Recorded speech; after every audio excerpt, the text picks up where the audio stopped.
ఇక్కడ మనకు స్పైన్లో చూస్తే మనకు స్పైన్ అనే స్ట్రక్చర్ ఏదైతే ఉంటుందో అది it's all made up of bones. అంటే స్పైన్లో వర్టిబ్రే అంటాము. ఆ వర్టిబ్రే అనేవి బోన్స్ అన్నమాట. రెండు వర్టిబ్రే మధ్యలో ఒక డిస్క్ అనేది ఉంటుంది. ఆ డిస్క్ అనేది ఒక rubber like or jelly like material. ఎముకలకు సంబంధించిన ప్రాబ్లమ్స్ ఏవైతే వస్తాయో అవి మనకు ఆస్టియోపోరోసిస్, స్పాండిలోసిస్ అనే ప్రాబ్లమ్స్ వస్తాయి. అదే రెండు ఎముకలకు మధ్యలో ఉండే డిస్క్ ప్రాబ్లమ్స్, నరాల ప్రాబ్లమ్స్ ఈ రెండు వేరు.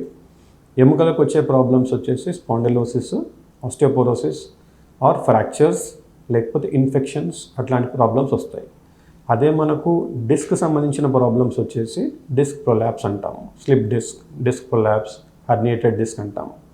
వాటి వల్ల ప్రెషర్ ఆన్ ద నర్వ్స్ వస్తే మనకు నరాలకు సంబంధించిన ప్రాబ్లమ్స్ వస్తాయి.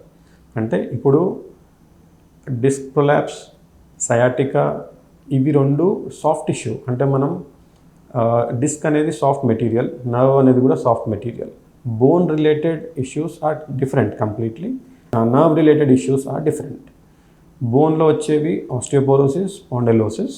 అదే నరాల్లోకి వచ్చేవి మెయిన్గా నర్వ్ కంప్రెషన్స్, అంటే సయాటికా పెయిన్ రావడము.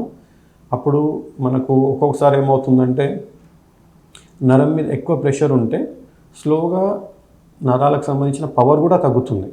సో అందుకే కొంతమందికి ఏంటంటే లెగ్లో వచ్చే పెయిన్తో పాటు పాదం మూమెంట్ కూడా తగ్గే అవకాశం ఉంటుంది.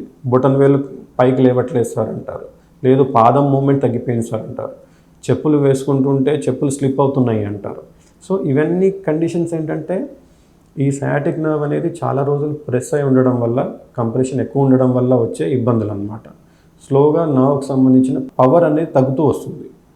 సెన్సేషన్స్ అండ్ పవర్ అంటే సెన్సేషన్స్లో మనకు పెయిన్, తిమ్మిర్లు రావడము, మొద్దు బారడము ఇవన్నీ ఉంటాయి. పవర్ వీక్ అవునప్పుడు మనకు మెయిన్గా పాదం మూమెంట్ అనేది తగ్గిపోతుంది. ఇది చాలా ఇంపార్టెంట్, మనం గుర్తుంచుకోదగ్గ విషయం.